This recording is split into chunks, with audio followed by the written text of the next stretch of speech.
Welcome to Your College Bound Kid, a podcast for parents, college counselors, students, and anyone who wants a weekly 90-minute deep dive into the world of college admissions. My name is Dave. I'm a parent of a daughter in college, and we live in Chicago, Illinois. My name is Lisa. I'm a clinical psychologist and a college counselor. I am a parent of a boy in elementary school, a girl in middle school, and a girl in college. After 30 years in Chicago, we recently moved to North Carolina. My name is Mark. I'm a college coach in Atlanta and the parent of two daughters. Karis, a graduate of Davidson College, and she is the founder of the Spanish tutoring company, SpanishHelpToday.com. And Joy is a graduate of the University of Georgia, and she is getting her master's degree at North Carolina State University.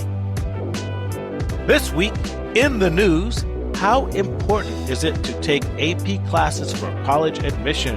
A great article by Allison Tate of USA Today.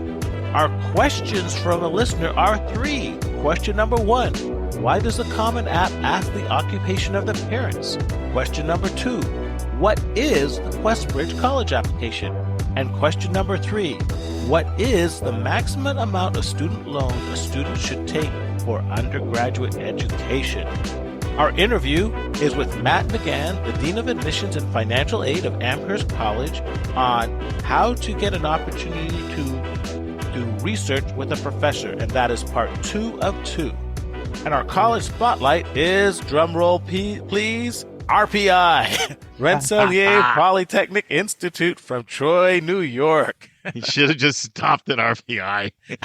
You should try to say Rensselaer. Problems abound. Rensselaer. I broke it up into 2 parts just to haunt you during Halloween. Well, you know, my linguistic dysfunction should cause everybody to question the true value of an Ivy League education. How's that? I love it. That's a good one. Friends, you are going to want to tune in next week because it is a big one for us. The 200. I cannot believe 200 episodes. And I'll just leave it at that. You don't want to miss next week. All right, Dave. So our admissions tip this week is never blame your high school or your high school teacher for anything. It never goes well. It just doesn't. There's almost this solidarity amongst schools that they always know there's another side to the story. They've been on the brunt of a lot of criticism, and they know there's another side when they're criticized. So you come off as a whiner. And so these are kinds of things sometimes students say, like, this is the hardest teacher ever. They just do not give out any A's, trying to explain away why their transcript maybe is not as impressive as they might want it to be. That's better delivered by the school counselor. They can say it, you can't. Or this teacher gave out more homework than all my other teachers combined, and at times it was just overwhelming. Once again, trying to explain away maybe why they got a C or a grade they're not pleased with. Just, it does not go well. And I'll say this really quickly. So on my day, this is a story from my day job, but it still will apply. So at KIPP, I used to do both high school placement and college placement. The last 3 years, it's only been college. This is a few years ago, about 3 or 4 when I was doing high school placement. For those of you in Atlanta will know the Paideia School. It's a leading independent school in the greater Atlanta area. And we had 2 students that were over there doing interviews. And I guess in their interview, they must have thrown us under the bus. They're coming from KIPP Middle School, applying for a high school position, private high school. And we had a former teacher that used to work at our school and works over there. And so he heard the scuttlebutt, heard the conversation. Man, these students are throwing KIPP under the bus in the interview. And so he picked up the phone. He called me. He's like, stop, throw their old school under the bus. It is not a good look and it is not helping them in their candidacy. So, just never criticize your school, never criticize your teacher. It does not go over well. All right, Dave, admissions vernacular, and I will admit this is PhD level stuff. So I'm not expecting you to get it, but it's out there. I'm throwing it out there. TCU. What's TCU? Texas Christian University. Got it. Bang. No, you didn't. dinner. No, you didn't. It is. You know it is. It is, but that's not an admissions term. That's a school. TCU is tribal colleges and universities. And I knew you weren't going to get it because if you can't get HBCU, you're still struggling over that. Tribal. Well, it's Native American? Yeah. So tribal college and university, actually, it's an official category of higher education. It's of minority serving institutions as defined by the Higher Ed Act in 1965. So each TCU qualifies for special funding under the Tribal Controlled Colleges and Universities Assistance Act of 1978. And so these educational institutions, are controlled and operated by federally recognized American Indian tribes. TCU, Tribal College and University. So PhD level, no shade for you not getting that. In fact, I'll compliment you for being a good sport, man. You could say, look, man, stop making me look bad. Throwing this hard stuff at me. That's right, man. It's okay. We're in the All-Star game. Yeah, you're in the All-Star game in your wannabe life. All right, so the big number is 40. And I know what you're thinking. 40 is not high, but our regular listeners know when I go with a low, big, high number, that means it's percentage. And that's true in this case as well. 40% of all 4-year accredited colleges are regional publics and universities, and we don't even talk about them that much. We talk a lot about flagship schools. We talk a lot about private institutions. We don't talk that much about regional publics. I did an interview in April of 2020 with Taylor King from Columbus State, making the case for the regional publics. If you want to delve a little bit more, who are they? What makes them unique and special? You can go back in our archives at yourcollegeblindkid.com. We have all of the interviews there. You don't have to listen to part one on one episode and part two on another one. You can hear them all in their entirety there. But basically, these are public colleges and universities that operate under the supervision of state governments. They're funded by tax dollars and subsidies from the state. And the biggest difference with regional universities and your flagships is they offer a full range of undergraduate programs and some masters, but few doctorates. So you'll tend to see the large offerings of doctorates at your U of I, University of Illinois. But Dave, what's an example of a regional public in Illinois? I think the downstate Illinois schools, such as, I'm blanking on the Northern Illinois, yeah, Southern Illinois, Carbondale. Southern, got it. SIU, yeah. Northern, yes, you got it. Yeah, those are examples of regional publics. And they can be, by the way, some of your absolute best financial banks for your buck. All right, Dave, this is a short article, but there's a lot of points in here I want to make. So take it away, my friend. And now it's time for Hot Topics in the News.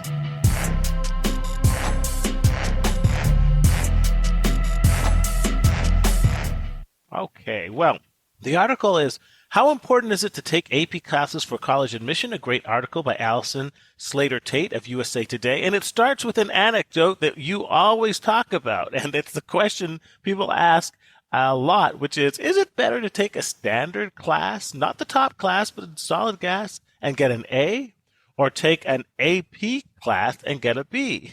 And the standard answer by the college admission folks is you got to take the AP class and get an A. But this article says that the real answer is far more nuanced than that. So first, they talk about what advanced placement is. And what advanced placement is, it's a curricula and exam created and run by the College Board. And they are basically a higher level of curricula, which gives a student increased time management, critical thinking, and scholarly and writing skills. And they end with an exam that's graded on a scale of 1 to 5, and the students may be able to get additional college credit at certain universities for fulfilling these AP requirements. So the big question is why? Why would we want to have an AP class option for high schools? Well, this article points out that in the United States, there's no national curriculum like there is in France with the French baccalaureate, or in the United Kingdom, which has O levels. So the AP exam is a way of providing a standardized framework for evaluating students. Well, so how important is the AP exam? Well, a person that we've heard before, Jeffrey Salengo, the author of Who Gets In and Why, explains that they can be very important, especially in math and the sciences. In fact, it points out that the AP in core subjects like calculus, physics, and English are far more important than the AP courses in such electives as history or psychology in helping colleges to determine whether certain students are up to a level necessary for them to be successful in their schools. The article talks about how many of these APs should they take, and they talk about taking probably not more than 5 because there is a law of diminishing returns, especially since many AP classes can be taken in the same subject, and that a lot of students can rack up a lot of APs in just one subject while avoiding APs in the core courses. So that's not necessarily helpful. So it also talks about how valuable the APs are in reference to the possibility for dual enrollment, which allows certain high schools to allow their students to take courses at local community colleges or even universities if available. And it basically says the APs are generally tended to be seen as more valuable than dual enrollment, since dual enrollment can have such variable standards depending on which colleges or community colleges you're actually linking up with. But at the end of the day, the big question is, what happens to people with schools that do not offer APs? And it ends with saying it's not necessarily a disadvantage because colleges will always review college applications in the context of the school. Some schools offer APs, some schools only offer a limited amount of APs, and some schools don't offer APs at all, either because they do not have that level of advanced enrichment, or they have their own curricula that has advanced courses every bit as good as the APs. So it really is on a school-by-school basis. So let me end with that, Mark, and see where you'd like to take this article. Once again, A+ summary of everything in there, Dave. Appreciate it. The article is basically says, how important are APs? It's actually a really important question because are people working off of false suppositions as to how important they actually are? So the first point I want to make, and you've heard me say this before if you're a regular listener, admissions is all about risk reward. What is the upside of admitting the student and what are the risk factors? And is the risk worth it given the upside of what they're going to bring into our community? And standardized tests like SAT and ACT and AP and IB, because they're nationally normed and AOs, admission officers, are familiar with them, they really help that risk reward factor from an academic standpoint, much more so than people may think. There's a comfort level with these tests, and admission officers it helps them to assess the academic level that the student is at. Now, this is assuming your school offers them, which we'll get into in a second. And this is actually really important. And I got my first experience with this when I was in admissions. There's a kid that I really liked. In admissions, you really get attached to kids. You really do, either through meeting them on the road, traveling, recruiting, or even just reading their essays or reading what teachers say about them. And I was a champion when I really wanted a kid. So I was fighting for this kid. And the kid had modest testing, and my boss ended up shooting it down. I had a Harvard boss, graduate from Harvard, so I'm sure she tested like a rocket science. And anyway, you don't ask people what their test scores are, but I'm sure hers were way up there. And I never forget her saying to me, Mark, scores are the only nationally normed number we have in the entire file, and I think they're important. And that's how a lot of people think. They're I remember her exact words, they're the only common benchmark in the file, and I think they're important. And these kid scores aren't cutting it. And more people think that way than you may realize. And the one thing I want to emphasize, and this is not something that I think you're going to hear people share that much, but it's true. In this age of SAT and ACT optional, it just ends up putting more weight on other standardized testing that's in the file, and that would be AP or IB. Now, of course, this is at the more selective institutions, right? There are a lot of schools that you don't need APs at all, or they're not even looking at AP exams. But at the highest level, where most of the students have high grades and good curriculum and good recommendations and good extracurriculars. These things matter. If you have taken AP exams before the 12th grade, it is important to say that for any AP exam taken in 12th, that score will not be available until the summer. So this definitely does diminish the impact of AP scores. But at the most selective colleges, they are used to getting AP scores from the 11th grade mostly, and sometimes even from the 10th grade. If a student is coming from a school where the strongest students take APs in 10th and 11th and get high AP scores. And here's what Eric Furta said. Of course, our regular listeners know I interviewed Eric about 4 months ago on the podcast, former director of admission at Penn, where he graduated from for over a decade, and executive director of Columbia for over a decade as well.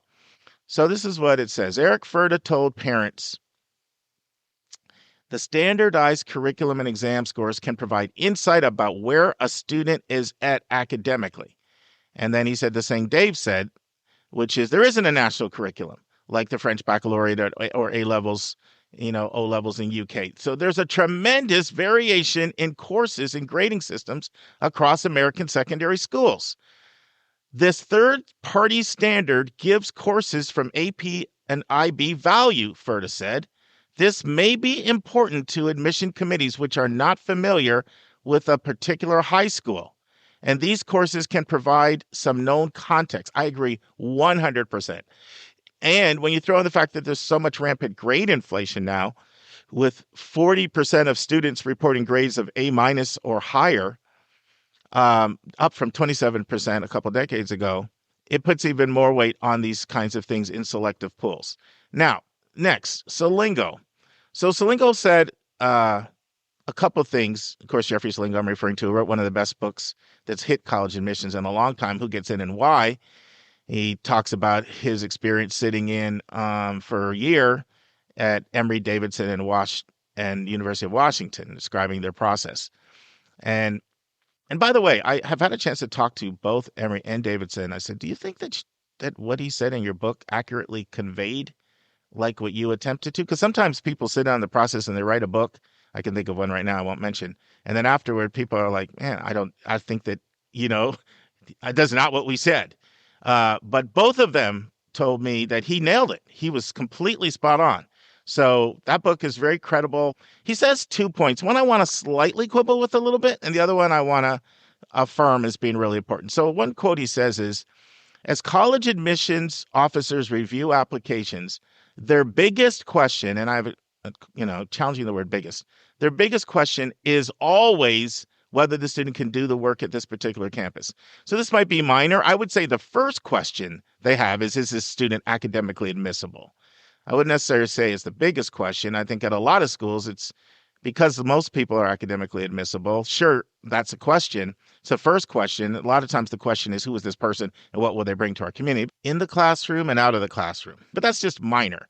The second point he made, I really want to emphasize because I could not agree more. So he says, and Dave, you mentioned this, he basically says that not all AP exams are considered identical in the eyes of an admission office. Yeah. And so you said history, but I think you meant to say art history. Art history or psychology are the two examples he uses. So here's, he says AP classes in core subjects like, this is single, calculus, physics, and English, language and composition. I would add history as well in there, and other sciences, like chemistry, might be considered more valuable in admissions reviews than courses such as art history or psychology. It's not that these exams are easier, but the course content is considered less fundamental to the college preparation. So that's actually an important point. Not all AP courses are seen as equally valuable in the eyes of an admission office. Super quick story, and I might have shared this before. The hard part, Dave, when you're meeting with students all the time, you're on the podcast, you can't remember, did I share that as an example with the student on the podcast? But if I did, maybe you missed it or you need a refresher. But I remember meeting with Rick Clark at the campus of Georgia Tech. Of course, Rick's been on our podcast multiple times, director of admission at Georgia Tech. And I was talking to him about a particular student. I'm like, Rick, I'm just not sure if I should recommend the student here or not. I sort of went into a lot of details about the particular student and, why some things were appealing and about a Georgia Tech application and maybe some other things, I was questioning whether it'd be a good person to admit. And not that I'm always succinct and brief and terse in my comments, so I was getting a little loquacious along with it, as I can do. And Rick just cut me off. He said, "Let's get to the point." He said, "Did this student take calculus, and if so, what was their grade?" And not to say that that's the sole prism through which Georgia Tech looks at it, because they're incredible at being holistic in how they read a file. I think they're one of the, especially of public schools, one of the best schools out here in terms of how comprehensively they read a file, and continue to be impressed with them. But the point is, calculus is important, and especially at a place like Georgia Tech, where 97% of students come in with calculus. And so it is an important factor the article brings out, which is not all AP exams are the same. And then the third question that the article takes on is, how many AP classes should a student take? Which is a question you get asked a lot. And Dave, you referred to 5 may be enough. So that was a study that University of North Carolina, Chapel Hill did. They did a study, and they found that if students have 5 APs, that's a good gauge for them to be able to assess how well they can handle rigor, and going up to 7, 8, or 9 doesn't necessarily give them additional information. They're trying to sort of decrease the stress out there. But other schools have done different studies. Duke had come out with their number, and they said they'd prefer to see 7 or 8 if your school has a wide range of offerings. And that's really important, because some schools don't even offer that many.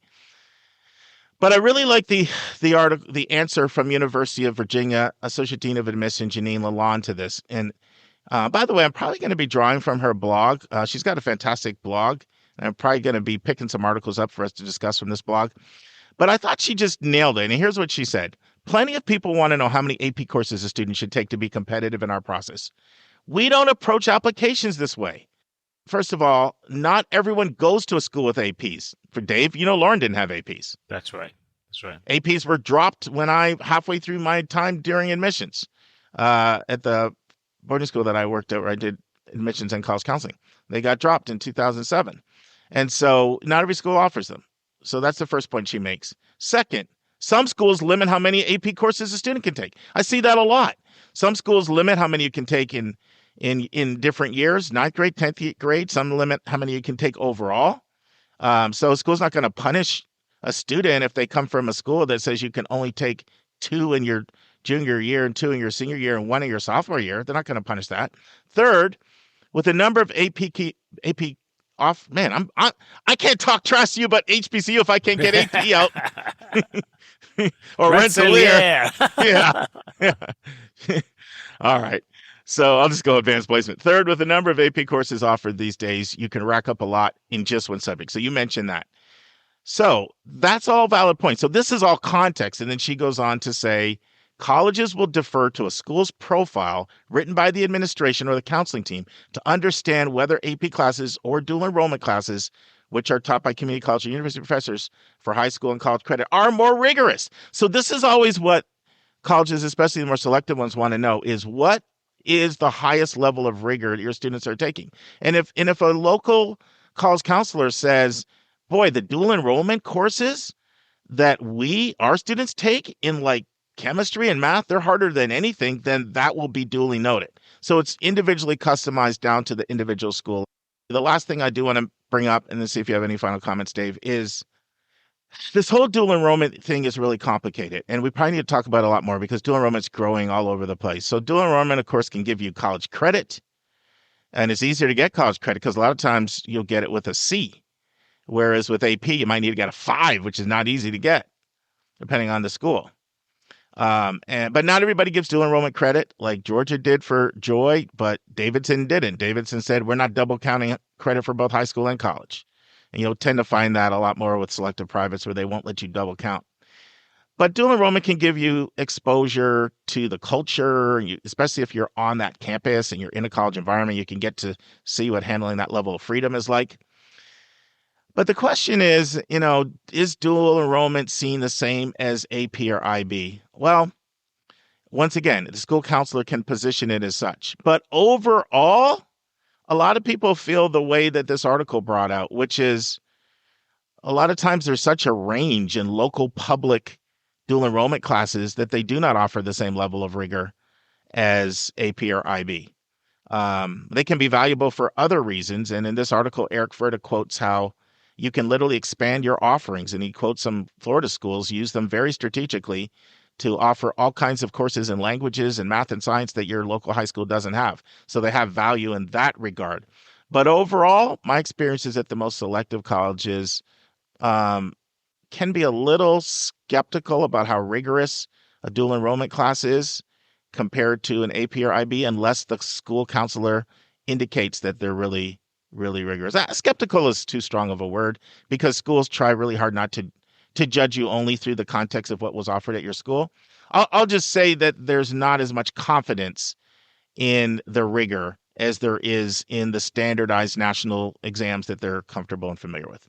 Any final thoughts, Dave? Yes. What I'm seeing now is certain people using AP more as a strategy, and I think it makes sense.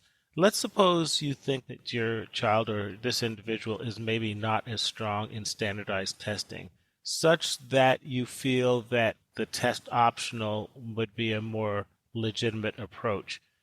Then I think taking a broad core-based AP, which shows both math and science proficiency, can really help you, because in the absence of those SAT scores, it can really solidify it if you got, fives or fours on calculus and so forth. Whereas if you take the SATs, you may not be hitting it out of the park on those SATs. So I think that's a legitimate strategy. And I also think that, quite frankly, my daughter has shown this. There's a lot of people who might think that they may not eventually go into math and sciences, but I do think that at the top schools, not all, but the top schools, it's important to show that STEM competency, because we're an increasingly technocratic society, and it's just really, really hard to get into these top schools without a legitimate competency in particularly math and possibly other sciences. So the APs can really help firm that up. So what do you think about that? A couple of things. So I definitely agree with people using AP as a strategy. And it can be a strategy in a lot of ways. Like, it can be a financial strategy because you can come in with college credit. It certainly is an absolute way to buttress your rigor. And we know rigor is one of the most important things in the evaluation of your curriculum. So I absolutely agree with that. No question about it. One of the challenges, though, is there's a lot of collinearity. So oftentimes a student that doesn't do well on SATs or ACTs is not necessarily going to do well in an AP or IBs, Right. which is one of the reasons why colleges are so many colleges have become so comfortable with being test optional, because they can just look at how you did in the most advanced classes as a proxy for whether or not you can handle their work. It's a better predictor. So that's a lot easier said than done. Okay, I'm not a good ACT or SAT taker. I'll just go in and get 4s and 5s on APs. That is And correct. the last thing that I would say is I don't want to make it sound like STEM gets some kind of special priority. Colleges are really focusing on the 5 core classes: math, English, science, social science, and foreign language. And they're actually looking at particularly national universities where you apply directly into programs. They're actually looking at your curriculum, your grades, your scores, your grade trends through the prism of your intended college and intended major. So if it's a student looking at let's say a journalism career, then there's going to be more attention put on how they did in English classes, versus if somebody's looking at something math-based like business or computer science or engineering, then there's going to be more attention put on how they did in those classes. And if you're looking at applying to selective liberal arts like the Amherst of the world, they want to see it across the board. Like, one of the myths out there is, well, it's sort of liberal artsy, maybe they don't look as much at the STEM. No, they absolutely do. They do. Like, they want to see strength in across the board in all of that. They're looking for proficiency in math and science. Especially those schools in a lot of ways, because they're interdisciplinary. Now, Amherst is open curriculum, so you have a little bit more ability to pick and choose what you're going to take there than some places. But so that's it. But I think it's good, Dave. We haven't had a good "what is AP? How important is it?" kind of conversation in a while. I thought it was a good article. Can I just make one more point? Sure, of course you can. You're Dave Williams, man. That's you got right, liberty, man. We always dude. go one more point. I think we're... That's why the thing's so darn long. That's right. And then you blast me for it being long. So Well, you're one more point. You're the editor, man. You got to edit all this out. Okay, so I just cut you out. Is that what you're saying? You got it. When I do. But I think one of the advantages of dual enrollment is to sharpen your angularity. By that I mean, if there is a particular interest that you have that is not being represented in your high school, so suppose you are interested in journalism or photography or some type of computer science, and your high school does not have that course, but your local community college or college does. I think that's a way to expand your interest, both from the college point of view and just from a personal interest. So I think that's the biggest advantage of dual enrollment. Not so much that it sort of gives added grades or so forth, but it shows your enhanced interest in an area which makes you a more interesting person, both for your life and for the college. So that's why I think dual enrollment is so important, can be important. Yeah, and I think the way colleges would say it is not so much strategically, like I want you to beef up your angularity. Yeah. I think they would say just pursue what you love, because Correct. we want to be able to look at what you did, what courses you took, if you did something over the summer, if you did a Coursera course, or we want to be able to look at that and know that we're understanding who you are, partly by your elective choices and courses that you took. And so that would be the college perspective on it, is pursue what you love so that we can understand you better, partly by the courses that you've taken. Absolutely. All right, that's a bow. And now it's time for a question from one of our listeners.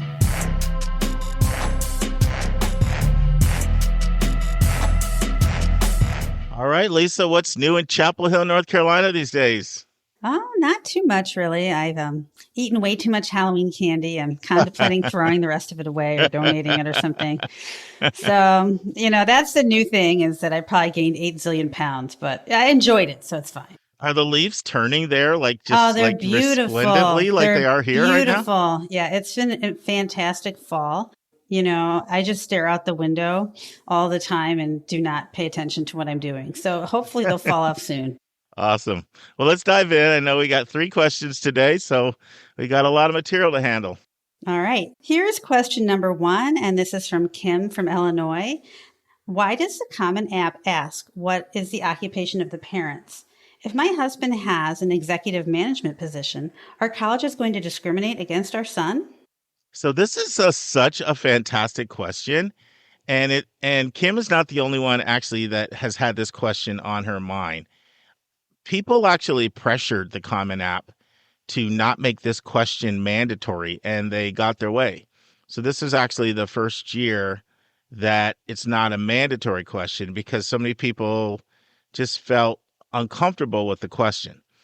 I've said before on many occasions that admissions people are people. They're people that bring their life views, their experiences, and their perspective to the table, and it literally impacts and influences everything they do, say, think. And I really experienced that doing admissions. It was just like we would make a new hire, and if they were a dancer, boy, they would be looking for the dance kids. If they cheered, they loved the cheer kids, and if they did, and if they were in student gov, they were into that. And if they were high testers, they were into that. If they were poor testers, they were totally gracious and forgiving on modest testers. And so everybody brings their own biases. And so this question is interpreted very differently by different people based on their life view and their life perspective. But I want to start with David Wagner, who is director of admission at St. Olaf. And our regular listeners might recognize that name. I interviewed him a couple years ago, and he walked us through the 7 sections of the Common App. And I actually went back and listened to what he said specifically related to both the family section and the profile section of the Common App, and I wrote down verbatim what he said. So here's a few things that Dave said, and this will kind of kick off our conversation. So he starts by saying, this question socially locates this person in the reality of their world. Then he says, I think of this as the starting place of your story. And he went on to talk about other things as well, such as gender ID and race, and whether you're first gen or not, whether neither parent went to college. And then another quote from him: "This can inform and think of context, how a student grew up and came of age." So the first thing I want to say is, and this might just sound basic, but it deserves to be said. In admissions, when you open a file, the number one goal is to understand who is this person. So I know that's just basic, but it's so important I want to repeat it. The number one goal when you open a file is, who is this person?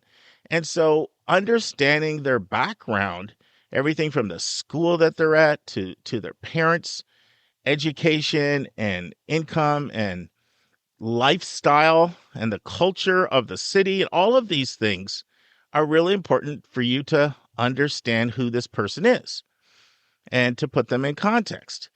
And I know that a lot of people are concerned about this question. And some of the concerns are, beyond just the question Kim raised. So some people are concerned, like, what if a parent's retired? How do you answer that? Some people are concerned, what if I simply just don't want to answer this question? Maybe I'm a more private person. Is it going to hurt me if I don't answer this question? Some people have been concerned about how does a stay-at-home parent answer this question? Or how do you answer it for a stay-at-home parent? Or really Kim's question, how does a parent with a high-status job like CEO, CFO, COO, managing director, doctor, lawyer, the list is endless, and how does it impact? So I know students with higher incomes tend to worry about whether this question is going to elevate the bar and have them held to a different status because of, being perceived as being advantaged. This is something I find well-resourced students are very, very conscious of when I work with them. It comes up a lot. They ask a lot of different questions along those lines, like, is it going to hurt me so-and-so? Is it going to hurt me this? Is it going to hurt me that? And they're all things that are related to that. It's not only parent, job, and status. It could be like the zip code that I live in, or the school that I attend is considered one of the top schools. And, this question kind of comes up a lot.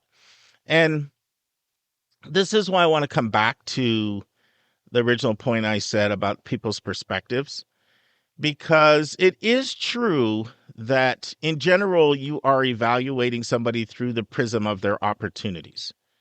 Like if you're doing holistic admissions, that is true. So for example, if, I go back to track sometimes because back in a yesteryear, I ran track in college. So if I'm trying to recruit for track and I'm looking at two athletes, and one of them has been under the best coaching and the top program and the top track clubs for 3 to 4 years, and I see their time, and someone else is just completely raw, they just start it, you're going to look at those two people a little differently. And so I don't want to be naive and I don't want to be dishonest and not authentic and not say that in a holistic environment, especially in more selective schools, more is going to be expected if you are starting at a different place in life. Like if you're perceived as, okay, you start at 30, back to track, you start at 30 yards out of the blocks compared to someone else who start at 20 yards behind the block, that will be taken into consideration.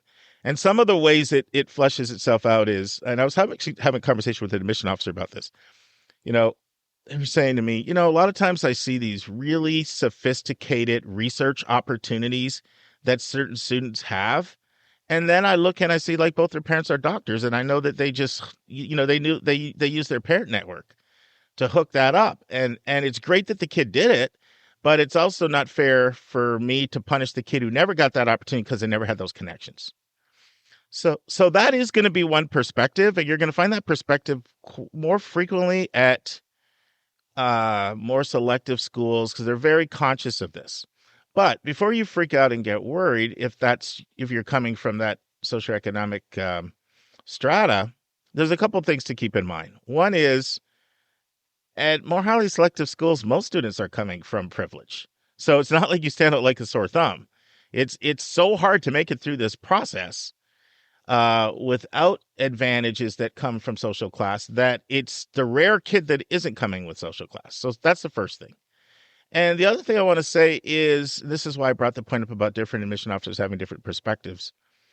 It could also equally be true that a school could have an initiative on that they know that they need to attract parents and families that can pay more, even if the school technically is need blind. If it's known within the admission office, hey, we're kind of struggling financially, that seen in titles that indicate wealth and privilege, they can be like, we need more families like this here. Suppose you're making $50K a year in admissions and you're struggling to make ends meet, and you approach your boss about a raise, and she or he says, we need to increase our net tuition revenue in order to have more money in our budget to pay you more. We need more families that are full pay or high pay. Then having the more sophisticated title for a parent could actually be a positive factor with some admission officers in your kid's candidacy. And it could also work to your favor, or it could be a non-factor. But anyway, that's my answer. And what do you want to say, Lisa? What are you thinking? Well, I have a few thoughts. One is just that, I have interviewed people for, I don't know, way too many years. And I always ask them, like, what'd you do? What do you do for work? What'd your parents do for work?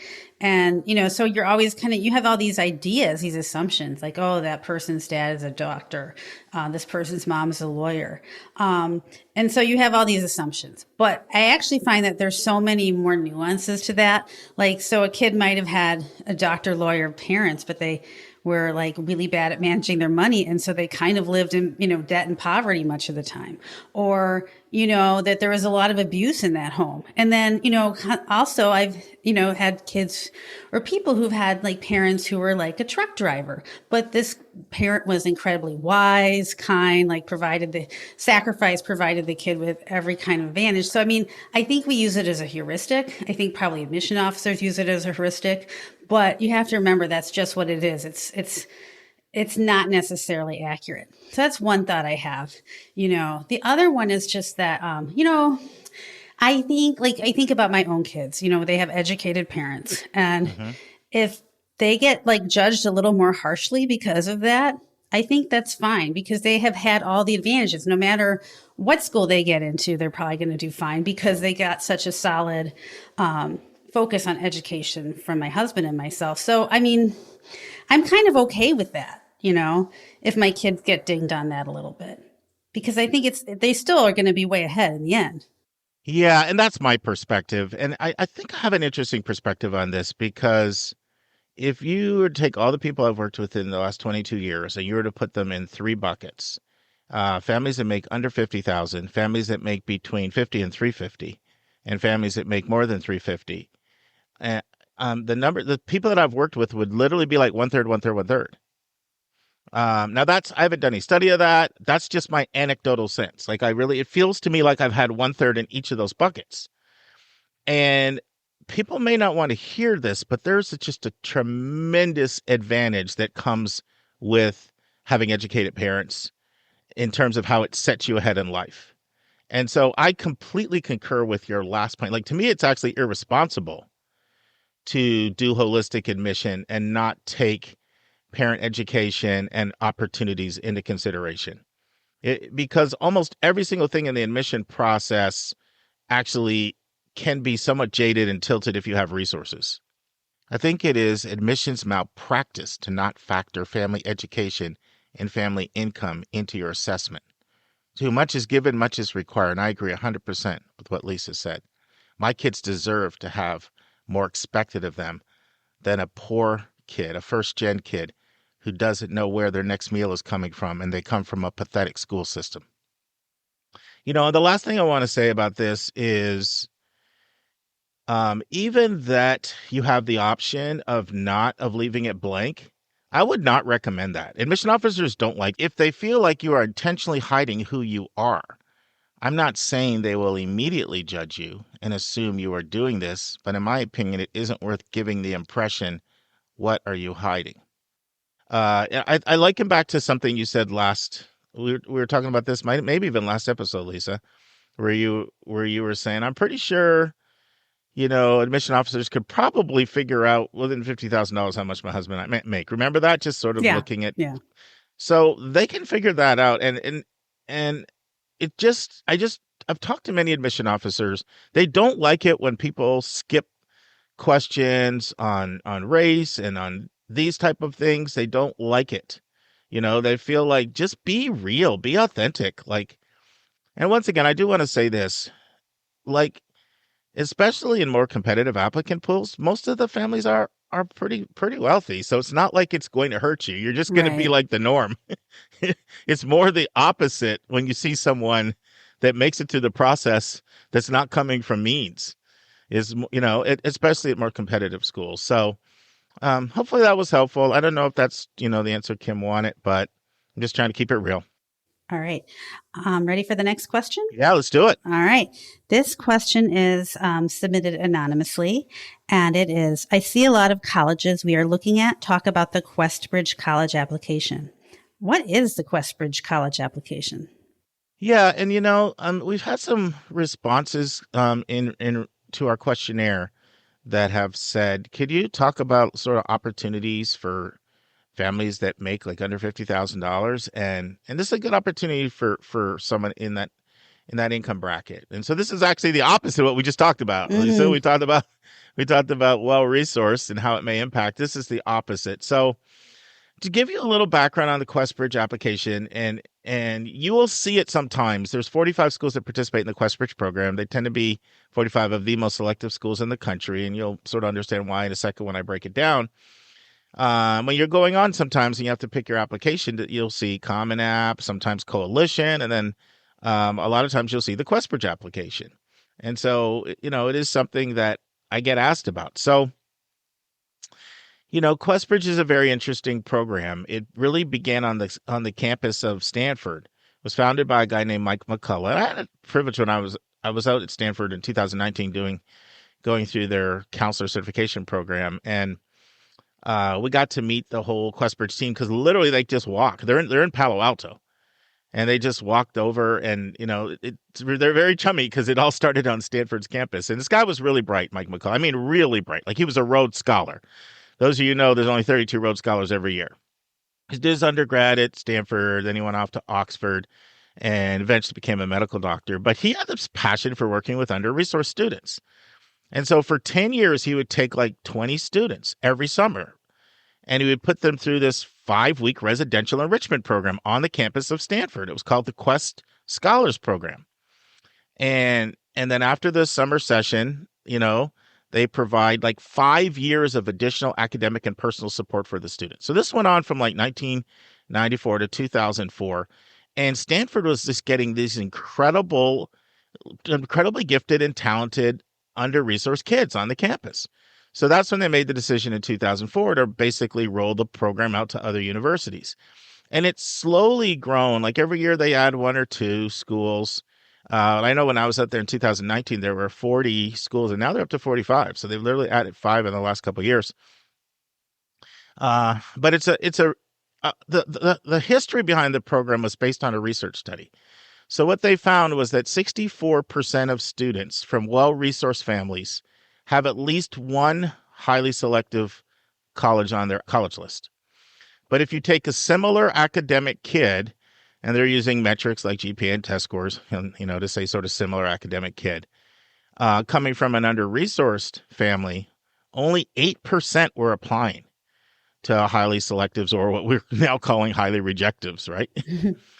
So they said, this is not right. There's this huge talent pool out here, and the colleges desperately need it because they're very homogenous by social class. So they need these kids, and to be more well-rounded so that you're not just in a social class that's a homogenous social class all the time. So the schools would benefit greatly by their presence, and the kids would get a unique opportunity to have a transformative experience that could lead to a lot of opportunities in life. And there's also a lot of research that shows that where there is an advantage in going to an elite school, it tends to be more with people that are not coming from the parent network like that. It's the first time they're being introduced into this kind of network. And the schools are a mixture. So you'll find your liberal arts and sciences schools and your national research schools. They're not all big. They're not all small. They're all over the country.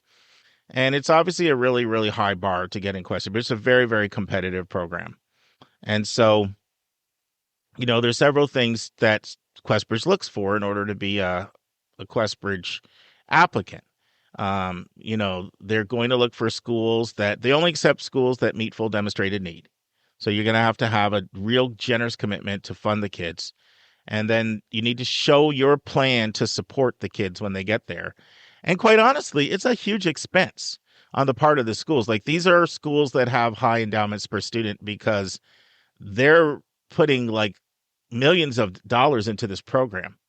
Because I'll talk about really what happens if a Questbridge scholar gets selected in a second. But in addition to the amount of money that the schools have to provide to bring these kids to the campus, they also have to pay dues. As Questbridge is a nonprofit, Questbridge doesn't provide the money. The schools provide the money. Questbridge does the recruitment and the explanation. And so they have dues that sort of runs their whole administrative staff. And I've seen those fees. And the first time I heard those fees, I was like, oh, my mouth almost fell out. Like, they're a lot. You have to pay a lot. Another criteria, they only partner with colleges and universities that they regard as A+, top tier, well-resourced, highly selective institutions. But I will say this, I've talked to so many admission officers at these 45 schools, and people are absolutely effusive about these kids. I can't even really remember having a conversation with someone that just didn't rave and say, I just wish we had more funding to take more, or we took 12 last year, we've upped it to 18, I'm so excited.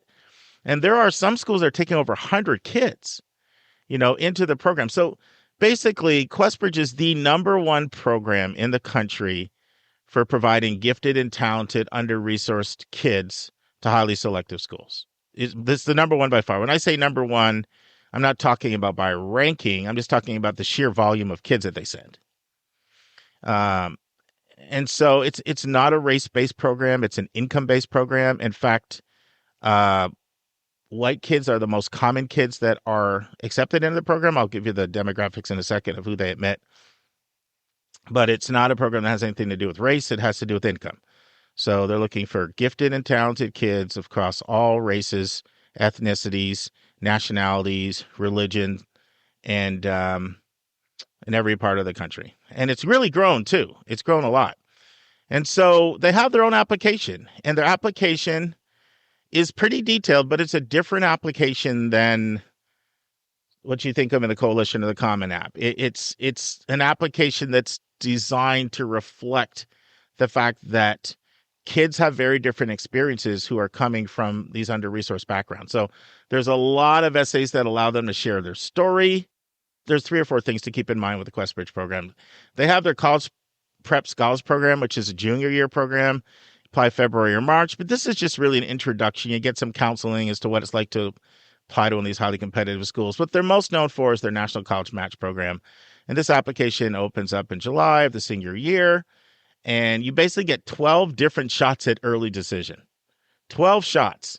And so they kind of use almost like the medical ranking system where a student ranks their 12 schools of the 45.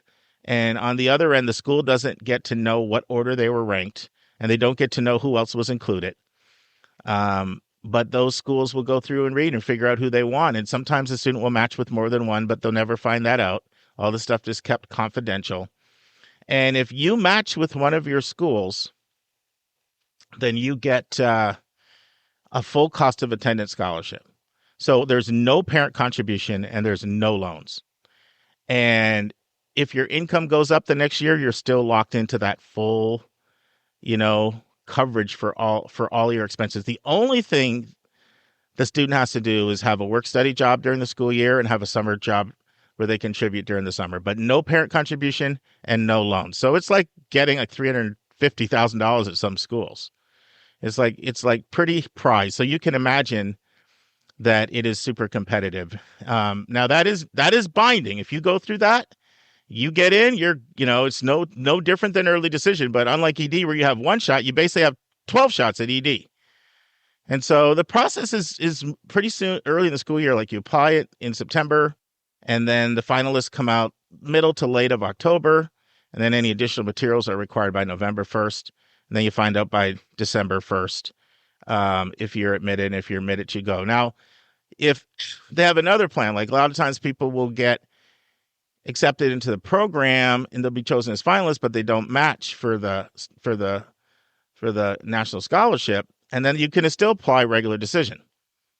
And just to give you a sense of like how many people these schools are taking, well, first of all, they get close to 20,000 QuestBridge apps every year.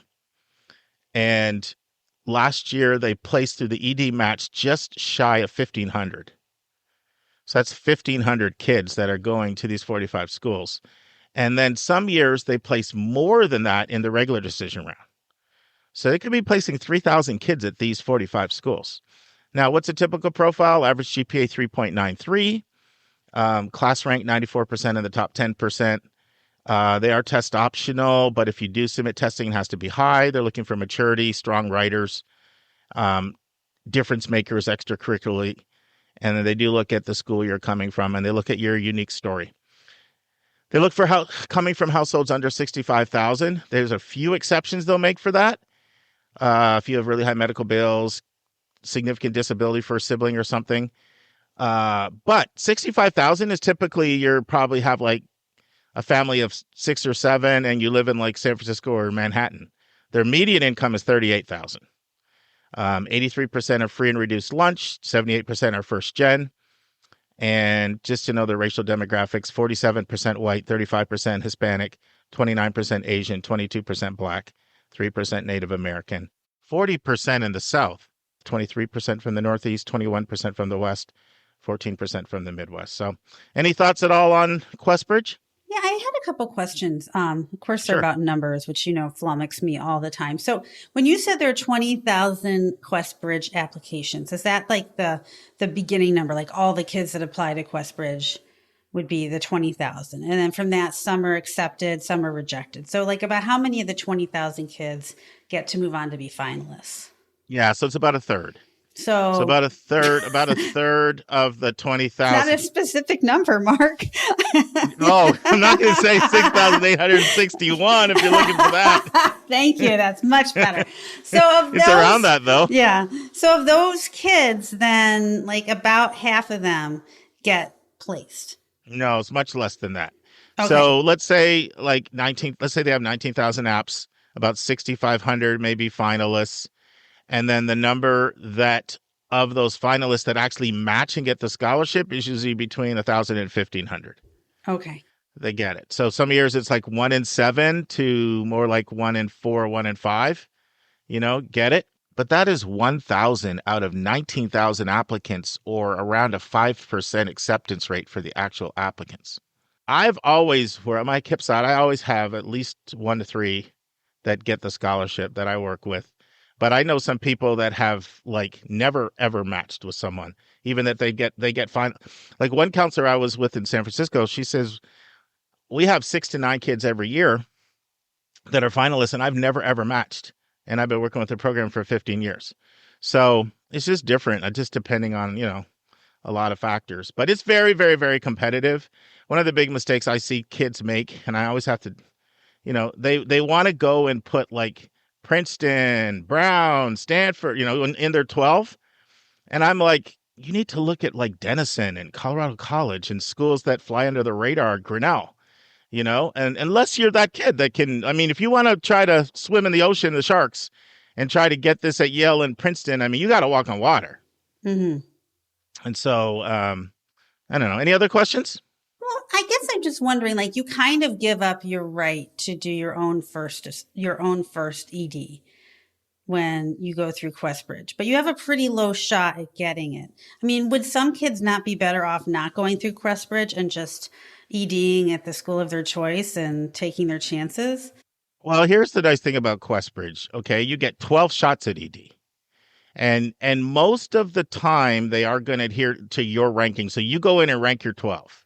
Mm-hmm. Now, there's some fine print in there where they can reserve the right to say, you know what, we're not getting that many people EDing to McAllister, for example. That's one of their newer programs. So, they might take someone who rated McAllister third over the first choice just because you got to keep all your partners happy. But that doesn't happen that often. Of course, nobody ever really knows about that because it's all a secretive process. But for the most part, they're going to try really hard to stick to your order. So instead of having one shot at ED, you have 12 shots at ED. And if you get in, like a lot of these schools are giving you a better financial package than they would give you other than the match. It's only in the match round where they guarantee no loans, no parent contribution. And if your income goes up in future years, we're still holding. So that's we're still a better giving deal than they would get. Yeah, it's a better deal. You have 12 shots at ED.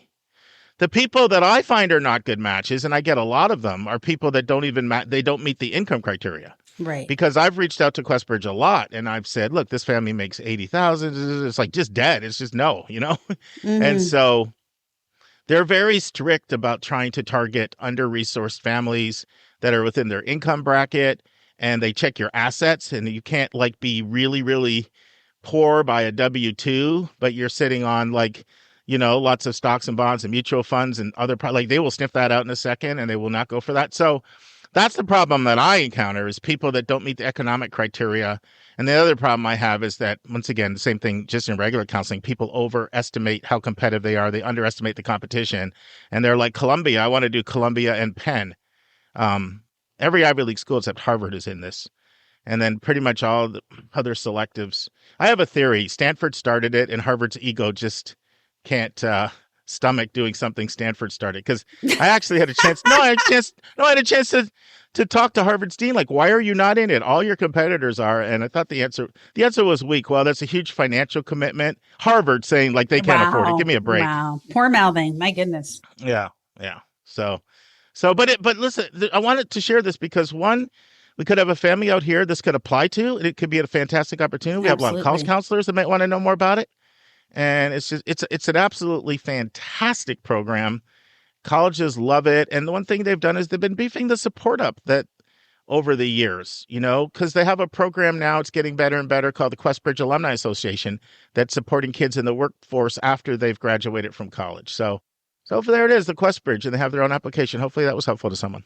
Yeah, I think it's a great program. And I love programs like this that try to go out and, recruit kids who otherwise wouldn't apply to these schools. And they might be very successful at these schools, but they don't know to apply to them. So I think that it's just a wonderful idea and a great thing. Well, and the other thing is when you work with kids from, these under-resourced backgrounds, like they really need to have other kids like them at college. And so without this, a lot of these schools would have, I'm not going to say nobody, but they might be like, 6% Pell Grant, some of them really rely on it. Like Chicago, they can take over 100 some years, Lisa. Mm-hmm. Mm-hmm. Emory, they take huge numbers. Stanford, of course, it started there. They take huge numbers. They love it. They love it because the kids are extraordinary. Questbridge does an incredible job of recruiting gifted and talented kids with compelling backgrounds and compelling stories. And I was talking to an admission director, and he said, boy, when you read those applications, because remember, all this happens before ED. Their timeline is before ED. And you see what these kids go through. I'll never forget what he said to me. He said, I don't want to hear my well-resourced kid say that how bad his grades were because of his mono. When he said that, I was like, mono's pretty serious. You might miss a month of school.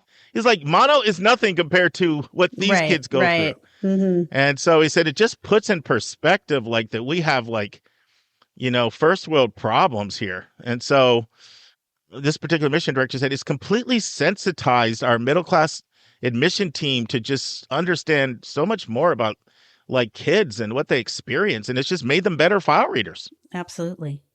Well, there you go. Hopefully that was helpful. All right. So you ready for the final question Let's for do today? it. What is the maximum debt a student should take out for undergrad? So, of course, this is highly subjective and it's highly personal, and people have different theories on it. And some people are like, I'm not taking any debt out at all. And so, and that's perfectly everyone's prerogative to do that. And then, of course, some people have saved and they don't need debt. But the college financial formula is built on the assumption that students and parents each have their contribution to make. And because students have no money, typically most students, the parents are expected to either tap a 529 or to tap their own personal savings or to just tap money from their salary if they haven't saved. That's their contribution. And students' contribution is expected to take out a reasonable student loan and have a job during the school year, and often also a job in the summer. And so there's different theories on this. One of the common ones, the one you'll hear the most, is that you should look at your first year income and you should not borrow more than 100% of that. You'll see that a lot. In fact, Mark Kantrowitz, I've had on the podcast many times. That's his belief, and many, many college counselors, probably about 80% of them will say that. I'm more conservative than that because I don't want people to be saddled with debt.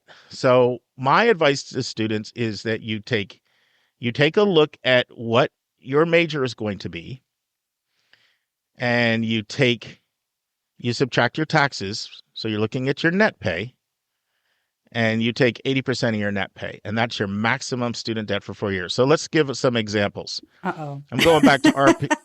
Hopefully that makes it more concrete. You're not going to ask me to calculate these examples. No, I'm not doing that. You'll stop the podcast in the middle.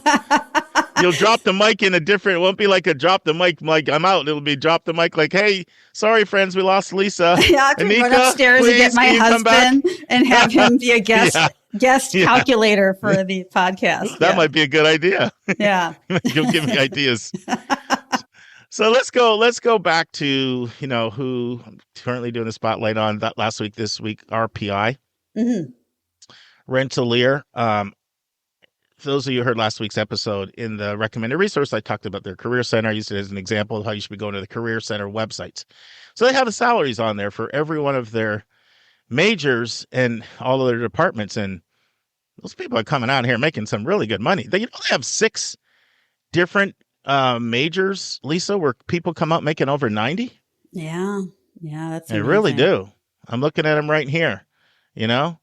I mean, they're all here: systems engineering and material science, and so let's just take a couple within their Lowry School of Management to see the difference.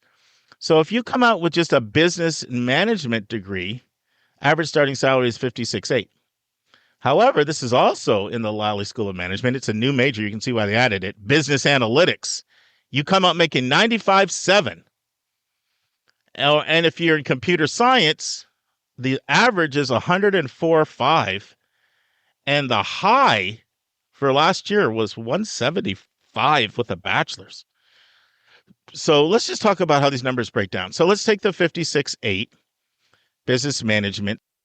I don't know if you're going to follow me, but I'm going to try. I gotcha. Okay.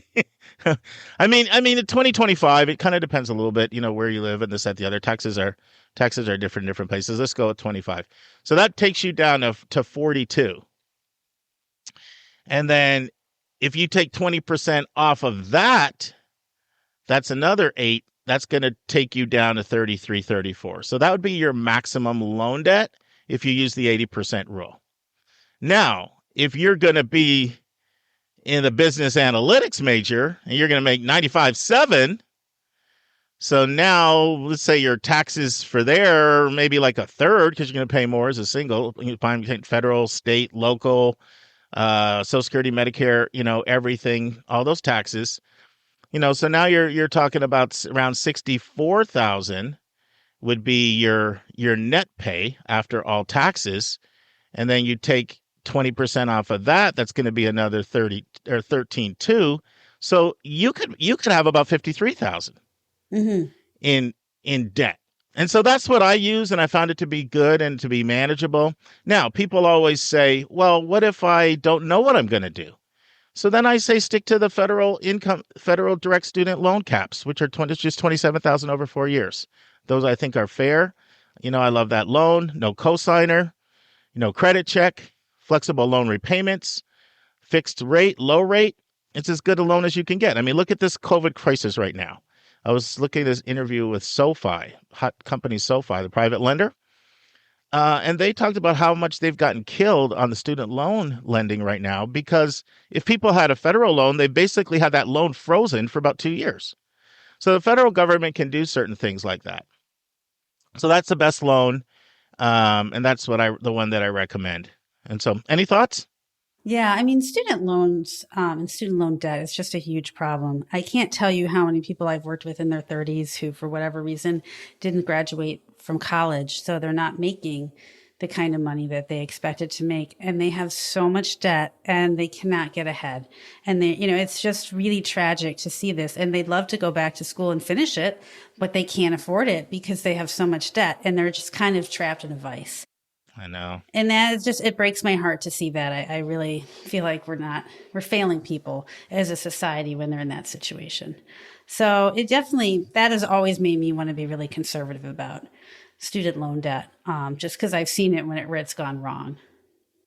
Yeah, and I work with a lot of parents who had a lot of debt themselves, and they're like, I do not want my kid saddled with that. So they go to great lengths to avoid that because they know what it was like to have debt into the mid-30s or even their 40s.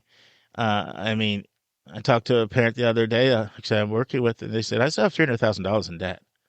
Because if you start going to professional schools, yeah, it really dental adds school up. and all that, it really can add up. Med school, dental school. And so, like, getting a lot of financial aid and scholarships is going to be a huge priority, and I'm all about that. Yeah. But the reality is not everybody's in a place where they can afford to pay, and so you want to put some reasonable constraints on it. I am a believer in shared responsibility between the student and the parent. Now, sometimes I'll have a student that'll just take out $1,000 in loans, and they'll make payments, and they actually build their credit score up, because you do build your credit score up if you start making payments. And then now this is another subject for another day. We won't get into it. But what happens if you exceed the federal loan caps, 27? Where do you get your money? But that's we'll have to tackle that another time. But and also should parents borrow? We've talked about this stuff before, but I've learned we have new listeners all the time. And even if you've heard every single thing, you're not going to remember. We have over 300 hours of content now. So, but that's my belief. And I found that to really serve people well.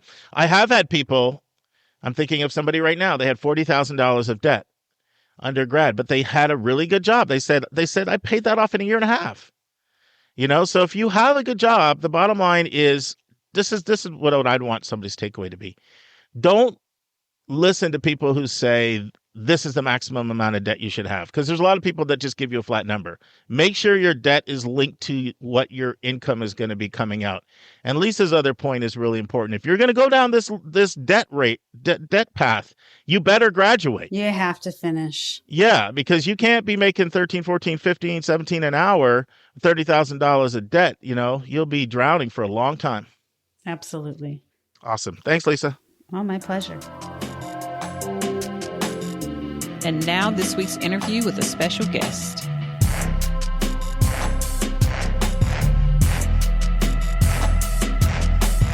Friends, part 2 of my interview with Matt McGann, where he's looking at how you get a research opportunity with a professor. In this part, Matt talks about some other people besides professors themselves who are great people to reach out to if you want to do research. Matt goes into more depth on the difference between doing research at an undergraduate-only college versus doing research as a place that offers doctoral degrees. And Matt ends our interview by giving advice to a high school student, what they can do to get an opportunity to start doing research while in high school with a college professor. Listen and enjoy. I'm really glad that you mentioned, Matt, the whole idea of expressing enthusiasm in what the particular professor has done, because think about it, like they're immersed in this. For them to pick that particular topic, they're very enthusiastic. And when they find someone else that's got similar interest, there's an immediate bond there. So I really appreciate you saying that. Wouldn't you also say, Matt, that reaching out to your advisor could also be a helpful tool for a student, saying to your advisor, letting your advisor know the kind of research you're interested in, and maybe they might be able to give some pointers, particularly maybe if it's a new student or maybe a more introverted student? Absolutely. Whoever's in your network that can help you is going to be great. So an advisor, that's easy, low-hanging fruit. Also, those your friends that in your major, the people that you look up to, if you're a first-year student, you see the juniors and seniors in your major that you might know from activities or from the dorm. You might say, hey, what do you know about research in our field? We both do political science. I'd like to do some research. What do you think? Those near peer mentors can be great too. Also, a lot of colleges and universities will have dedicated staff who manage the research opportunities, whether that's funding or posting or coordinating of orientation programs around research. So there may be one or a whole team of people at your college or university that they're just sitting in an office right now waiting for you to come and talk to them about research. And they're well connected with the faculty on campus. They may be connected with who's got opportunities now, who are those folks that have mentored students like you in the past before in a good way. So there are going to be a lot of folks around campus that are there. So just ask. And if that person doesn't know, they might know the next person to go to gain better insight into getting that first research opportunity. Yeah, I really liked how you expanded my concept of the advisor to your whole network, because I'm thinking of a student who has had a good experience with a professor, maybe has gotten to know a particular professor, but maybe that professor doesn't present a good opportunity for research, but maybe they could talk to that professor and say, is there anyone in the department? So just that whole idea of tapping into your entire network, I love it. I love it. So, Matt, you're at Amherst, a liberal arts and science school that focuses on undergraduate education. Occasionally, when I'm talking to students or parents and I talk to them about research, they feel, well, if you want research, you don't go to a liberal arts science school, you go to a national university. They're the research institution. That's where the real research happens. What would you say to that parent? And also maybe a follow-up question, can you talk about the difference between the process of research or the opportunities for research at a undergraduate college versus a place that has terminal degrees like, an MIT? Yeah. So research is happening at most colleges and universities. And faculty generally are hired for multiple reasons. They're hired because they're good at teaching, but that they're good at research. And that they contribute back to their school through some kind of service. These three things together are what make a faculty member be hired at a college or university. So whether you're at a place that is undergraduate only or a big research powerhouse, all of these faculty have been hired in part because of their research work.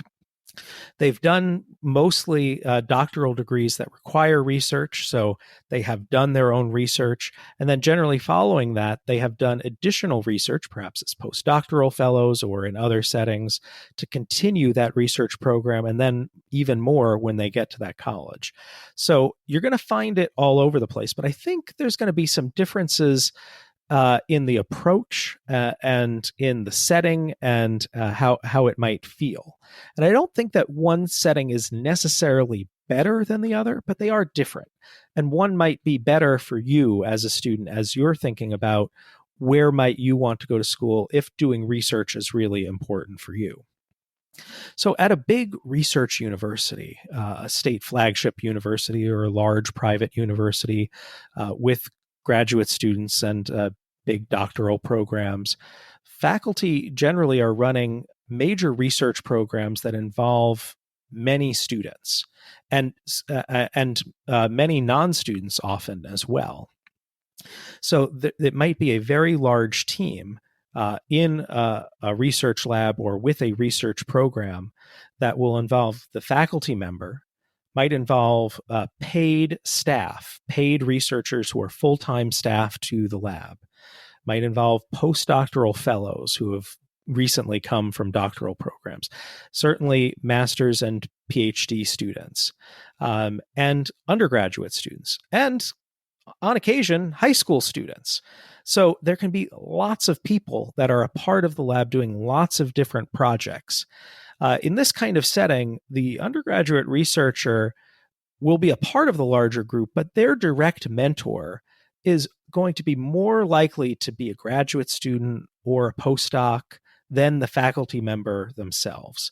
So it'll be a little bit more of a near-peer mentoring experience.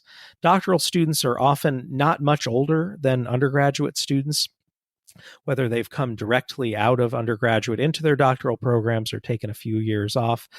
But most undergraduate students that work with graduate students, they're probably pretty close in age. So that kind of mentoring relationship, I think, can be really powerful. And I know that a lot of students that I talk to, they say, well, I don't want to work with grad students. I want to work with the professor. And I think that there's some good logic behind that.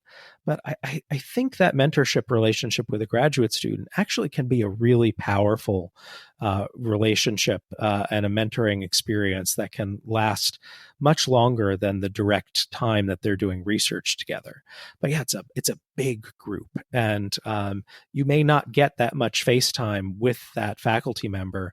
And at a big research university, that faculty member might be really famous, might be out on the road a lot, at conferences, on boards of different companies, or out writing a book, or all of those kinds of things.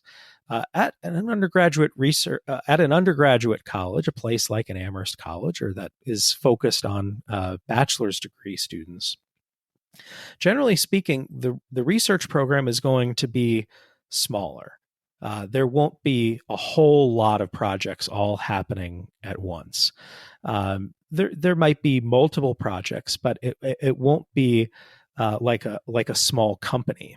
And there also won't be a lot of graduate students, and probably there won't be any graduate students. Maybe you might have some other person. You might see some kind of person beyond the faculty member and the student doing some work, but mostly it's going to be the faculty member and the undergraduate student themselves. So if something that's really important to you is to have this very tightly knit student to faculty member relationship, you're going to find that most strongly at undergraduate colleges, liberal arts colleges. And some really fantastic research happens at these colleges.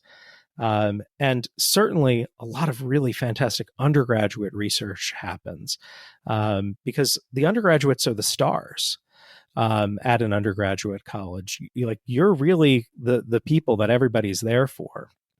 At a research university, undergraduates get to do research, and it's important, and there's a lot of opportunities. But in a lot of ways, the focus is not on the undergraduate student necessarily. For a doctoral student, the thing that a doctoral student does to graduate is to produce new knowledge in the form of a dissertation. So it's a little different than an undergraduate experience where what makes you graduate is you take 32 classes and you pass them and then you graduate.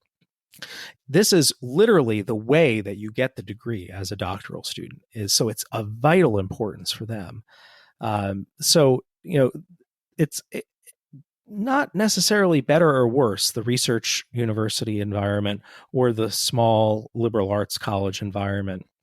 But there are differences, and I can definitely see that those environments, one might be better for a student than the other, depending on your needs and how you see yourself as a researcher and what kind of mentorship and experience is important to you.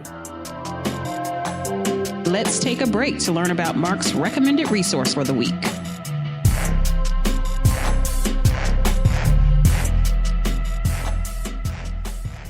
Friends, how do you get your higher education news? Well, one way is to listen to our In the News segment. Another way is to look at some of the other recommended resources we've had about where you can get more news, such as Higher Ed Drive is one of the resources we've had where you can get stories on what's going on in the news beyond just the 52 you'll get a year from us. We've also shared Inside Higher Ed as a great resource for that, the Chronicle. But now I want to share another one. It's AceNet's Higher Education News. So the easiest way to find it is just put AceNet, ACENET, top higher education news for the week in Google. And it'll pull up for you, and it'll take you right to ACE, which is the American Council on Education. And every week they run stories on their top higher education education news stories for the week. It's one place that we mine for in the news stories. So if you're someone that can't get enough of the hot topics in the news, check it out.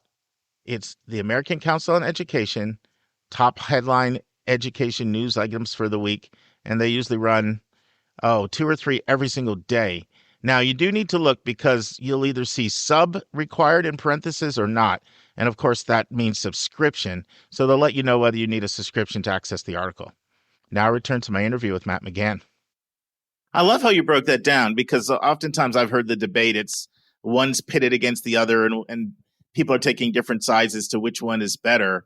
And I think the way you articulated it, it's totally different strokes for different folks. It's Baskin Robbins 32 flavors. It's like, you know what I mean? And it makes sense. If you want a lot of interaction directly with the professor, doing it at the undergraduate institution, but you want to be part of a whole big giant team. And yeah, that's great. I really love how you broke that down, Matt. This has been fantastic. This has been really, I think, what our listeners wanted to hear. One last question. You did mention that high school students are sometimes a part of these whole teams. Is there anything different you'd recommend for a high school student to get an opportunity like this? Because they certainly probably they wouldn't be able to talk, to approach professors, and they're not going to have college advisors. They may not be that integrated into that college network. Any suggestions for a high school student that says, ooh, I'd like an opportunity to maybe be a part of a team even in high school? Yeah, I think some of the steps are similar. Coming to know a little bit about research, maybe reading some research journals, getting a little bit of a sense of what a researcher might do. Many students live, within 20, 30 miles of some college or university. And you might start just locally and seeing if you can connect with a faculty member at somewhere nearby you. Again, the flattery can go a long way. Say that you'd like to talk a little bit and learn a little bit more about research. And, that might be to directly try to get a research opportunity with that faculty member. But more likely, you're just going to be able to learn how to talk to faculty members, talk the language of research, make your asks, and actually see if it's something you want to do. Because, as a high school student, you got a lot going on. You got classes, you've got your extracurricular activities. And so making a choice to commit yourself, because really you can't do research an hour or two a week. It's going to probably be a commitment for you. And that does come with an opportunity cost. So get a sense of if it's something you want to do. It's not something you have to do in high school. Certainly most people don't. A lot of people don't really encounter research until they're in graduate school. So I think that's a reasonable first step. I think you can also learn a little bit about different kinds of summer programs that have research components to it. There aren't all that many out there, but there are some. And with some good searches online, you can find lists of some programs that can provide research opportunities to high school students, perhaps in your area, or perhaps it might be a national program that you might have to travel to. So you can look into those as well. And there are some really fantastic programs out there. Some of them actually are free or even come with a little bit of a stipend. Others you might have to pay for a bit. Be a savvy consumer if it's something that you're going to pay for an experience. I would use a little bit of caution there, although there are some good programs like that. But yeah, it can be really, really exciting to get started in research. And, some people, they get started research and say, this isn't really for me. But others, they get the bug and they're like, oh yeah, this is where it's at for me. I'm really excited that I had this experience. Now I'm going to parlay this into the next experience and the next experience until I can find that thing that's going to carry me for a lifetime of discovering and creating new knowledge. And that's awesome when you can have that. Matt, this is fantastic. And friends, the best news is Matt's back next week to talk to us about Amherst College. Thanks, Matt. And now it's time for our College Spotlight of the Week.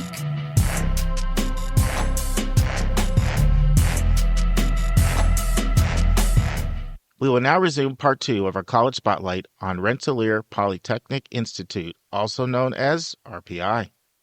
Then they have what everybody just calls HOS, which, you got to have an acronym. So HOS, is an acronym for Humanities, Arts, and Social Sciences. Okay, 5% of people get degrees here. But this is a technical institute. This is not the place. People are usually not going to RPI to get philosophy or psychology degrees. So most of the majors in HOS are liberal arts with a twist. They have a very strong technology twist. So, for example, they have a new major called Biotechnology and Health Economics. And they're very excited about this. What this one does, it applies biology to the trends in an ever-changing world. They've got virtual reality lab. They look at how technology influences humanities. And so it's different from your typical liberal arts schools. This is a place where a lot of engineers will combine with their music, and they'll get their music. And then, a lot of times math and music go together, right? So you got a lot of people that do engineers, but they love music. So that's really, there's a lot of popular music majors that are in this HOS school, and also games and simulation, which is a super popular major. And one other one is called sustainability studies. But basically everybody's required to take 24 credits in HOS, whether or not you're a HOS major or not, just so that you're not all technical and you don't understand anything about the real world. And so the way that works is you basically need to take one course per semester through the end of your junior year. And students like it because they have really a lot of creative things. Like they have things like African drumming, music lessons can even count. And then they do have like your economics and psychology kind of courses. And then everybody's required to do what they call a communication intensive. And that is, we can't have a bunch of engineers who can't write. So you have to take something with high writing emphasis so that you can come out and you can write. And so that's the fourth school. And then the last school is the Lally School of Management, which is their business school, and 5% of students are in here. And once again, we talked about this when we talked about Meredith, Lisa, that not many schools are AASCB accredited, only 5% of business schools, and Lally School of Management is AASCB accredited.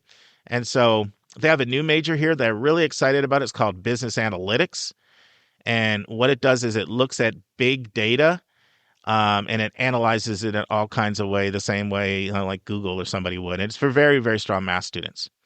They've got a really strong entrepreneurship program in here, which shouldn't surprise given how innovative the school is and the culture at RPI.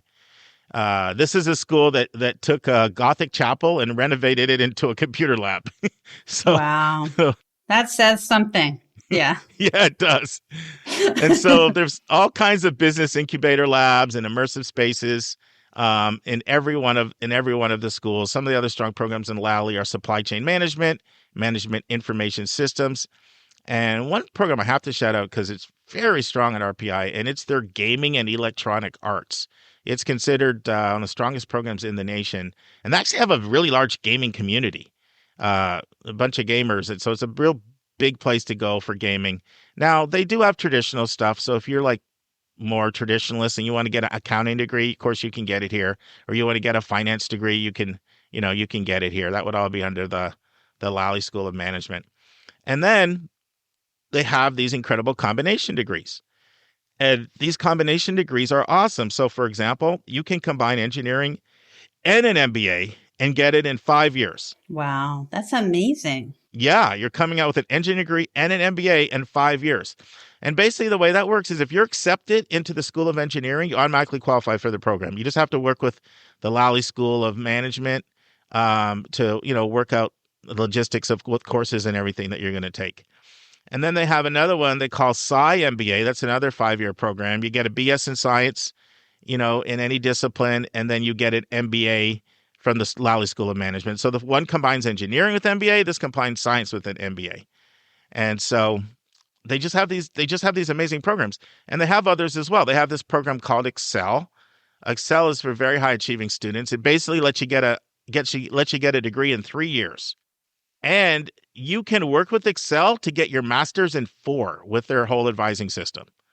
And so you could come up with a master's in 4, you can get your bachelor's in 3 and your master's in 4. And I'm not going to mention all of them, but they have others. They have a BSJD program. So with this one, you spend 3 years at RPI. and instead of 4, and then you go to Albany Law School for 3 years. So you basically come out with a law degree in 6 instead of 7. And then their most competitive program is their physician scientist program. So that's a 7-year program. It's a BSMD. You spend your first 3 years at RPI, and then you go and you end up getting your medical degree. Now, this one, they had 600 applications for 20 spots, so 5% acceptance rate. So that one's a tough one. And there's a heavy focus on research.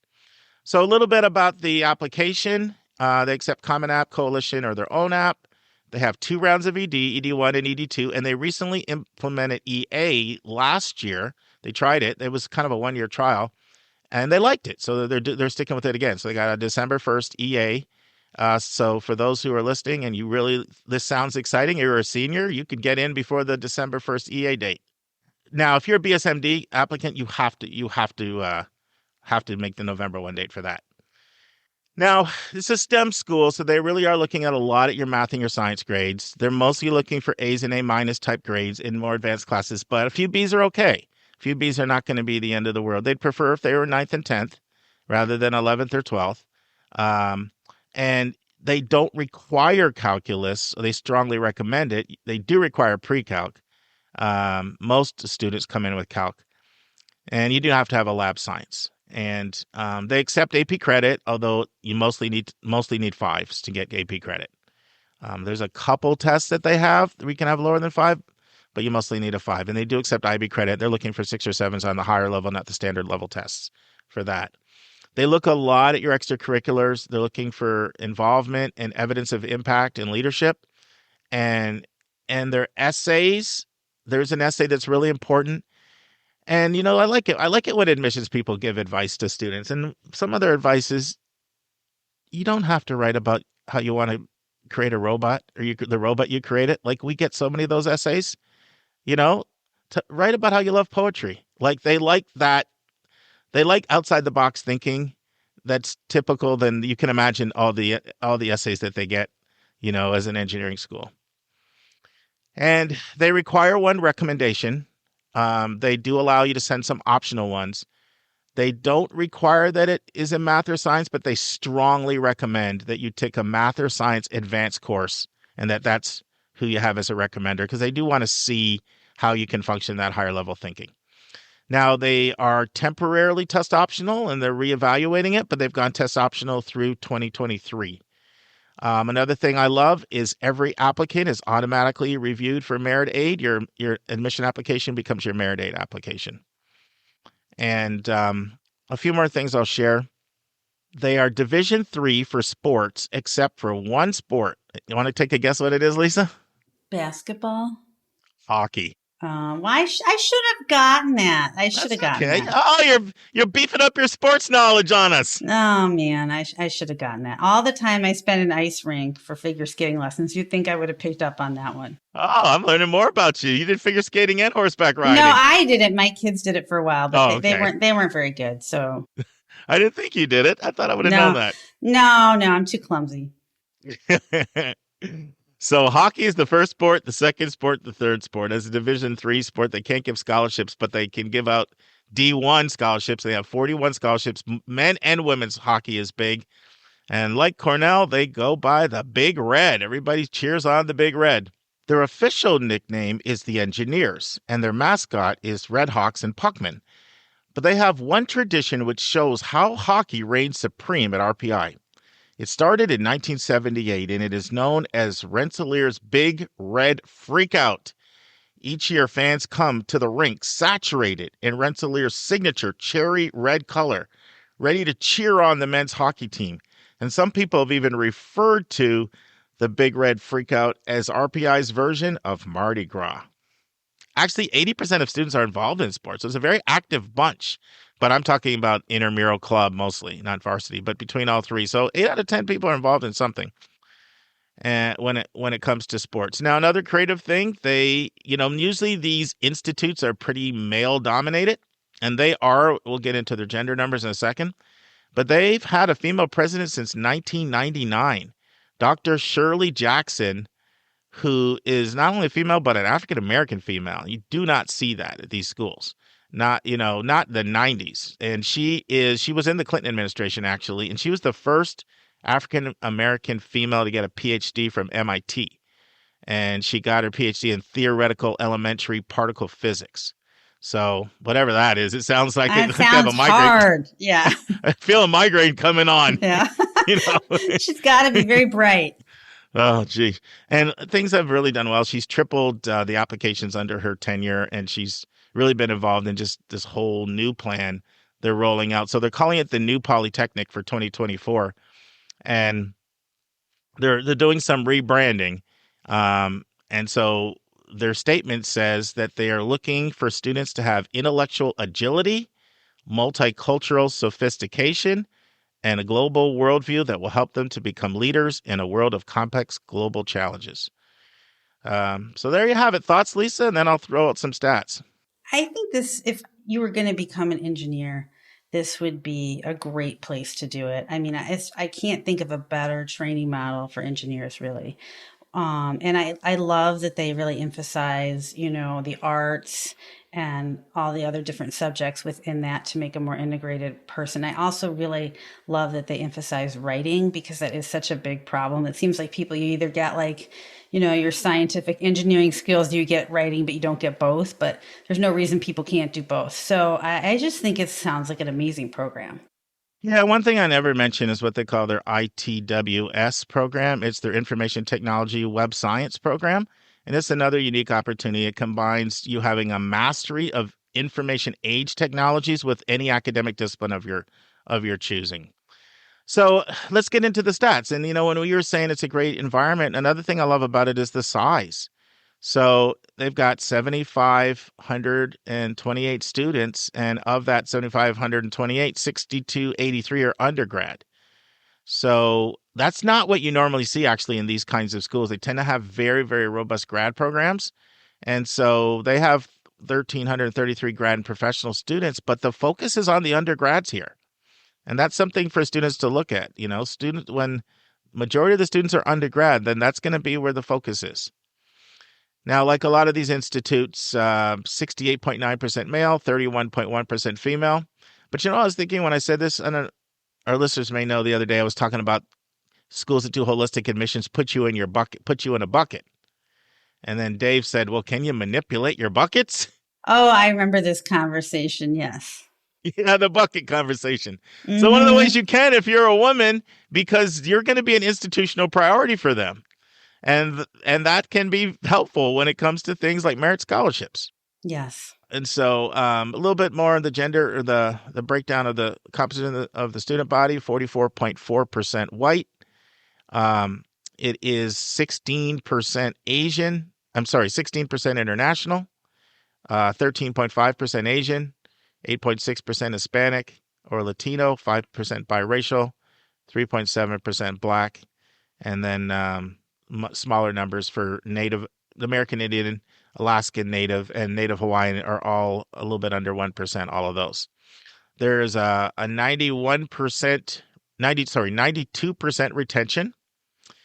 And one thing they've done in recent years is they've really upped the 4-year grad rate. It's gone from 61 to 74, and that's actually pretty good. For engineering, that's good. Yeah, because a lot of times they're taking that extra time, right? It's an 83% 6-year grad rate. And what are their most popular majors? Well, won't surprise you. Computer science, 14.5% of all degrees are computer science. Second is mechanical engineering, 14.1%. Then chemical engineering, 8.5%. Then biomedical engineering, 6.3%. Electrical engineering, 6.1%. Aerospace aeronautical, 5.7%. Business, 5.6%. And then computer systems, 5.3%. $737 million endowment, which is $97,000 per student. So that's more than most schools, but less than 1/30 of Princeton's. That's just how school money is spread out there. They get 18,635 applicants recently, of which there was a 47.4% acceptance rate most recent year. And they have an 18.8% yield. So one of the challenges that they have is their overlap schools are MIT, Caltech, Carnegie Mellon, Cornell, Harvey Mudd. And, a lot of times they're in the running, but they're not always the first choice. And I find that with a lot of students I work with. They're on the list, they're always the first choice. I think they should be more of a first choice option. I really do. And so therefore they have an 18.8% yield, meaning they need to take a little bit more than 5 kids to get one, unless it's ED. Now, there's an example of how test optional changes test scores. So 2 years ago, the average SAT was a 1393, which is obviously really high, but it's a really selective school. This year it jumped to 1463. Wow. That's what happens when people can choose if they want to submit scores, right? Only the people with higher scores submit. So they went from a 1393 to 1463 when they went from requiring the test to being test optional. That's I think a good sort of example of how the numbers shift when you make that shift, which is one reason why a lot of schools do it, by the way. Another thing about this school that's great, they really keep the classes small, 87% under 50, 79% under 40. 16% of women in sororities, 21% of men in fraternities, $75,000 cost of attendance, but pretty generous merit money school. 29% of students that had no financial need got merit, and the average award was around close to $23,000. Mm-hmm. So there you have it, Lisa. One more in the book, number 93 or 94. I'm losing track. I think it's 94. I feel like this is a great example of what we were talking about in the first question. I think you could really make an argument that you're going to get equally high quality educations in engineering at MIT and RPI, but and I think that there are probably some ways that RPI has advantages over MIT. And I'm sure there's some ways that MIT has advantages, but for the right person, it just might be a way better school for that particular person. I agree. I completely agree. And, I have a student, he's just a genius in computer science I'm working with. And he is blown away by their courses and their innovation. And he looks in there and he starts reading the courses and he's like, oh my goodness. And so for him, it's like this school and Carnegie Mellon. Those are his top ones. And MIT's in there too for him. But, he's somebody who really, when he starts talking to me about the courses, I don't know what he's talking about. It's like, yes, yeah. That sounds so interesting. I have no idea what he's talking about, right? Exactly. I agree. If you're an engineer, you're going to get as fine an education as you'll get with all the support, the innovation, the small environment, the cooperation, the collaboration, everything. But I'm just not an engineer. That was my brother. He went to the University of Waterloo. Mm-hmm. Yeah. He got that brain. I can do math fast, but something would happen when you got into this higher level stuff. It's a different kind of math. Well, I tell you, if I could do more than add, subtract, and multiply, the school would be very appealing to me because except for the content of what it teaches, it does all the things that help me learn the best. So, if anyone can make me an engineer, it would be RPI. I'm pretty sure of that. Well, and some of those combo programs are nice. You shave an entire year off. That's a lot of money and a lot of time to, get into the workforce a bit earlier. So, check it out. RPI, Rensselaer Polytechnic Institute. Next week, in the news, can young people get colleges to drop legacy admissions? Another great article by Scott Jasek of Inside Higher Ed. And our second article related to that would be Amherst College drops admissions advantage for alumni children. Our questions is actually bonus content where Mark and Dr. Lisa Ruff will discuss what you need to know about perfectionism and how it impacts students. That will be a two-parter, part 1 of 2. Our interview is with Matt McGann, the Dean of Admission and Financial Aid of Amherst College, and he'll be talking about understanding Amherst. And our college spotlight will be understanding Amherst College. When I pull out the doctor in front of Lisa, she's the lead. That's my way of tipping off she's the lead. We'll use her expertise of almost 30 years of clinical psychology to share with us some stuff about perfectionism in high school students. So looking forward to that. And it's the Amherst Hour. We get Amherst both in our article and we get Matt talking to us about Amherst. But I think you're going to really enjoy 200. So make sure you tune in next week. Special day, special week. And that's our show. A big thank you to you, our listeners, for tuning in this week. If you find this podcast helpful, please subscribe so you get every episode as soon as it is released. If you are interested, there are a few ways you can really support our podcast. You can click the share button and send it to your friends and acquaintances. You can help us pay our staff and our expenses by donating on our website. And you can write a review for us on your favorite podcast listening app. I am the producer of the Your College Bound Kid podcast. We have a fantastic team of 9 people.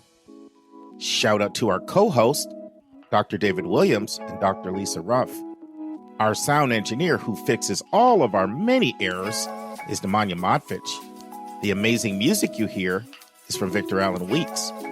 Marketing designs are from Kimberly Blass. Our image editor is Talha Khan.